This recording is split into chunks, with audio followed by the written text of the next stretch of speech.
Good morning friends. जैसा कि हम लोग जानते हैं, कल जो तराल में एक इंसिडेंट हुआ था जिसमें हमारे एक एसपीओ को शहीद कर दिया गया। और जब उसकी वाइफ और बेटी बचाने आई तो मिलिटेंट ने उसको भी अंधाधुंध फाइन किया, उसको भी शहीद कर दिया। उसमें जैश मोहम्मद का एक पाकिस्तानी मिलिटेंट था और एक जैश का लोकल मिलिटेंट उसमें इन्वॉल्व था। उसको हम लोग आइडेंटिफाई कर लिए हैं, पीछे पड़े हैं, ट्रैक कर रहे हैं। बहुत ही जल्दी उसको हम लोग न्यूट्रलाइज कर लेंगे। मिलिटेंट ने यह दिखा दिया कि कितना ही बारबरिक होता है। ये टीआरएफ वाले जो क्लेम करते हैं, इन्वेस्टमेंट को मार को क्लेम करते हैं कि ये इन्फॉर्मर था, मुखबिर था, ये शो करता है कि जो कितने लोग बारबरिक हैं, कितने झूठ बोलते हैं, कितने लोग दुष्ट हैं लोग। उनकी वाइफ या बेटी कोई किसी का सोर्स नहीं थी। हस्बैंड भी एसपीओ था, बेचारा नौकरी कर रहा था पुलिस में। पुलिस करना, नौकरी करना तो गुनाह नहीं। अगर कोई पुलिस वाला एंटी टेररिस्ट ऑपरेशन में भाग लेते हैं तो वो भी गुनाह नहीं, उनका ड्यूटी का पार्ट है। जबकि बेचारा वो कोई एंटी टेररिस्ट ऑपरेशन में इन्वॉल्व नहीं था, वो सिंपल एक एसपीओ था। गरीबी हालत में लोग नौकरी ऐसा करते हैं पूरा। ये मिलिटेंट का असली चेहरा है।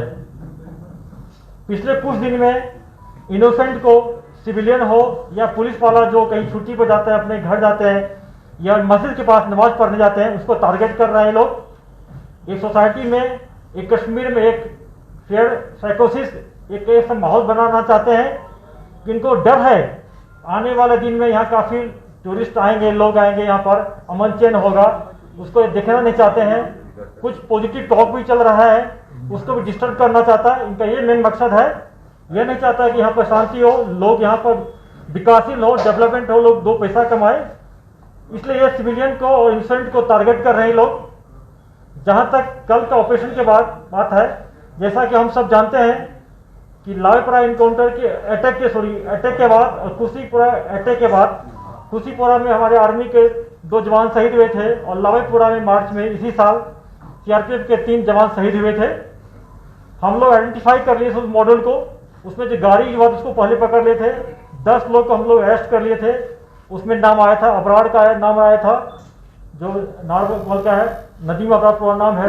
दूसरा एक एफटीफ का और खुर्शीद मीर का। ये तीनों का मॉडल, दोनों इंसिडेंट क्या था बड़ा इस साल का। खुर्शीद सोपुर इनकाउंटर मारा गया, उससे जो हथियार AK-47 रिकवर हुआ था वो हमारे सीआरपीएफ के जवान का था, उसका नंबर मैच कर गया। उसके बाद आप लोग एक खुद शेयर देखे होंगे कि टीआरएफ वाले ने एक वीडियो जारी किया था जिसमें उन्होंने खुद क्लेम किया था कि अबरार एंड कंपनी ने ये एक्शन किया है। आप सारे वीडियो देखे होंगे। हम लोग पुलिस की टीम, हमारे डीआईजी अमित कुमार के सुपरविजन में क्लोजली मॉनिटर कर रहे थे। एक स्पेशल टीम बनाए थे, उसको उसके एक एक मूवमेंट को ट्रैक कर रहे थे। कल मॉर्निंग में वो अबरार वहां से निकला था नॉर्थ कश्मीर से, और जो मुस्लिम जो है एक पाकिस्तान टेररिस्ट, दोनों को मिलके एक बहुत बड़ा हादसा 2 जगह करना था कल। उससे पहले हम लोग जिस गाड़ी में आ रहा था, हमारे एक स्पेशल नाका के सीआरपीएफ पुलिस ने उसको पकड़ लिया। पकड़ने के बाद उसको हम लोग थाना में ले गए, इंट्रोगेट किया गया। ये ज्वाइंट इंट्रोगेशन था जिसमें सीआरपी, आर्मी, पुलिस तीनों विंग मिलके इंट्रोगेट किया। उसके बाद एफआईआर लॉन्च किए, उसमें एफआईआर में उनको पूरा उसको अरेस्ट किए और इंडियन एविडेंस एक्ट 27 सेक्शन के तहत उसको हम लोग फिर जो बोला था कहाँ पर रिकवरी करने के लिए, जो कानूनी लीगल है, हम लोग राइफल उनका जो था हथियार रिकवर करने गए थे। हालांकि एक पिस्टल और एक ग्रेनेड पहले रिकवर हो चुका था और जो घर सस्पेक्टेड हाउस गया था अंदर से फायरिंग आ गया, जिस फायरिंग में हमारे सीआरपीएफ के एक ऑफिसर, 3 लोग टोटल इंजर्ड हो गए और उसको रीइंफोर्समेंट किया गया। सीआरपी, आर्मी, पुलिस ने कॉर्डन को स्ट्रेंथन कर दिया। फिर इनकाउंटर चलते रहा। फिर दूसरा मिलिटेंट जो था पाकिस्तानी मुस्लिम, वो घर से निकला और अंधाधुंध फायर किया। बाद में इनकाउंटर में कि नदीम अबरार और पाकिस्तानी टेररिस्ट दोनों मारे गए। वहां से भी 2 AK-47 मिला है। ये पुलिस और सिक्योरिटी फोर्स के बहुत कामयाबी हो, क्योंकि ये मॉड्यूल जो था ये पाकिस्तानी और ये नदीम अबरार, इसका टारगेट था कि बार बार इस एक्सिस पर नारवल से लेकर हैदरपुरा के बीच में बार बार एनिस को टारगेट करना, सिक्योरिटी फोर्स पर हमला करना, वेपन स्नैचिंग करना, यह इनका टारगेट रहा है। इसके लिए मैं अपने सिक्योरिटी फोर्स को बहुत मुबारकबाद देता हूं। और मैं मेंटेनेंस के पेरेंट्स से बार बार फिर से अपील करना चाहता हूँ कि सिक्योरिटी फोर्स पुलिस का फेस देखिए आप लोग। लाइव इनकाउंटर में हम लोग सरेंडर लेते हैं, उनको जिंदा रहने का मौका देते हैं कि लाइव इनकाउंटर में।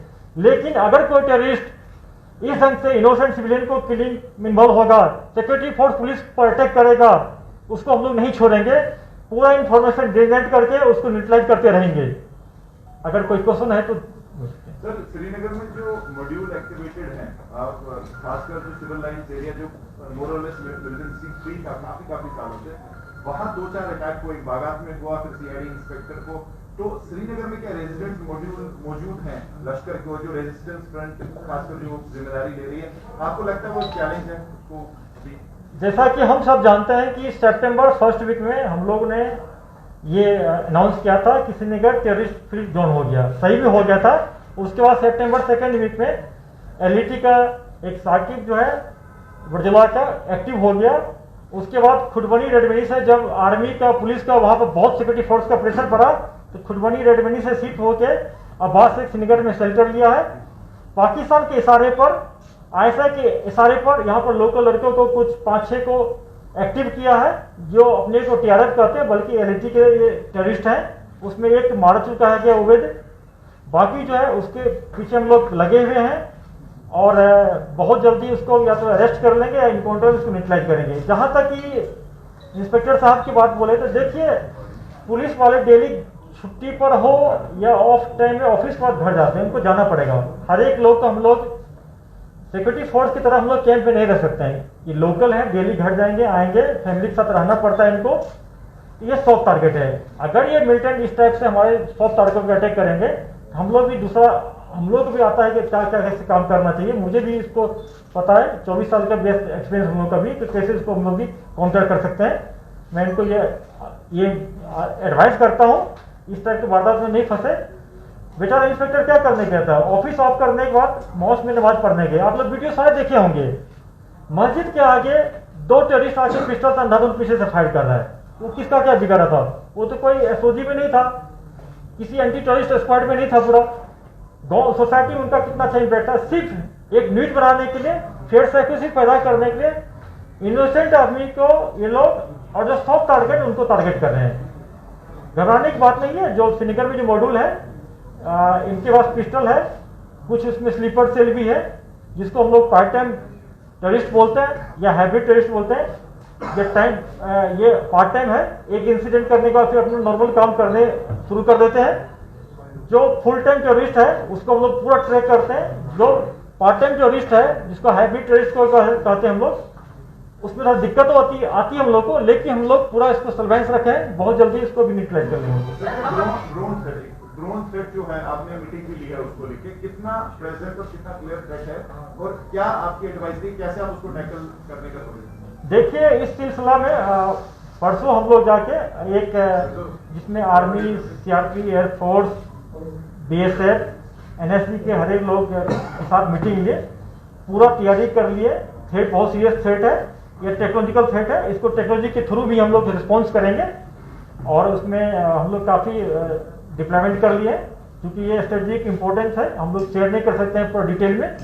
उसके बाद कल 15 कोर में जोशी 15 कोर कमांड साहब ने मीटिंग ली, मैंने अटेंड किया। फर्दर उसको स्ट्रेंथन हम लोग कर रहे हैं, जितने वाइटल स्टेशन है इसको भी, प्लस एलसी पर भी।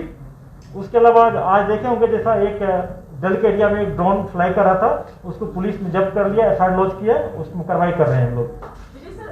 जम्मू में काफी एक्टिविटी देखी गई है ड्रोन से रिलेटेड, क्या कश्मीर में ऐसा कोई एक्टिविटी है?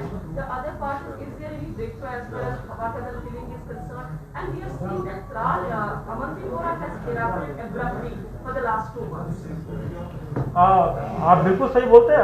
अवंतीपुरा खास करके जो हरिपड़ी गांव बेल्ट है, इसमें ट्रेडिशनली जेएस का काफी इसमें मूवमेंट रहा शुरू से। 2018 में इसी विलेज में जेएस का टॉप कमांडर आदिल पठान मारा गया था। लास्ट ईयर 25 जनवरी को जेएस का टॉप कमांडर कारी यासिर पाकिस्तानी मारा गया था। सिर्फ लोगों के दिखाने के लिए कोई सोर्स है, मुखबिर टैग करके ये अपनी कम्युनिटी छिपाना चाहते हैं, टारगेट कर रहे हैं। हम लोग ऑपरेशन को इन्हांस कर दिए हैं, इंफॉर्मेशन को जनरेट कर रहे हैं, ह्यूमन इन पर और फोकस कर रहे हैं। तराल में 2-3 अच्छे ऑपरेशन निकाल के इसको भी कंट्रोल कर लेंगे। So, उसमें हम लगे हुए हैं, अभी बहुत कुछ मिला अभी शेयर नहीं कर सकते हैं, क्योंकि उससे हमारा जो फर्दर ऑपरेशन है वो हेम्पर हो सकता है। सर, जो गाड़ी बाजार से पकड़ी गई, क्या उसमें जो सुधरू का कहना है विस्फोटक था, जैसा कि सुधरू का कहना है कि गाड़ी में 3 विस्फोटक आईडीज थी? नहीं, उसमें आईडी नहीं था, ग्रेनेड और पिस्टल से गाइस मिला था। तो ID Sir, is it that proper procedure was followed as soon as went forward during the operation, or security forces did not have the information about the suspected militant in the house?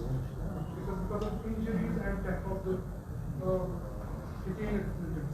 देखिए, SOP का एक कोई rule होता है, SOP जो होता है ground पर जो ऑफिस लीड करते हैं, जो हैंडल करते हैं कटिंग एज पर, वो टोटल लेटर स्पीड पे इंप्लीमेंट नहीं हो सकता है।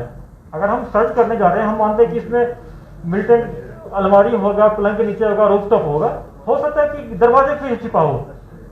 ये बहुत टेक्निकल, ये प्रोफेशनल हैजार्ड है, इसको हम लोग एक्सेप्ट करना पड़ेगा। ये टेररिस्ट नदीम अबरार जो था, हम लोग को नहीं बताया था कि उसमें पाकिस्तानी मेरा मिलिटेंट है, उसमें मेरा है, वो बोला था उसमें मेरा एक पिस्टल हम लोग ले लिए थे, एक उसमें रखा हुआ है, एक को रिफर करने गए थे। अगर वो बोल रहा था कि इसमें टेररिस्ट छिपा हुआ है पॉलिस है, उसी ढंग से अलर्ट हो जाते हम लोग, हमारे ऑफिसर जवान इंजर्ड नहीं होते।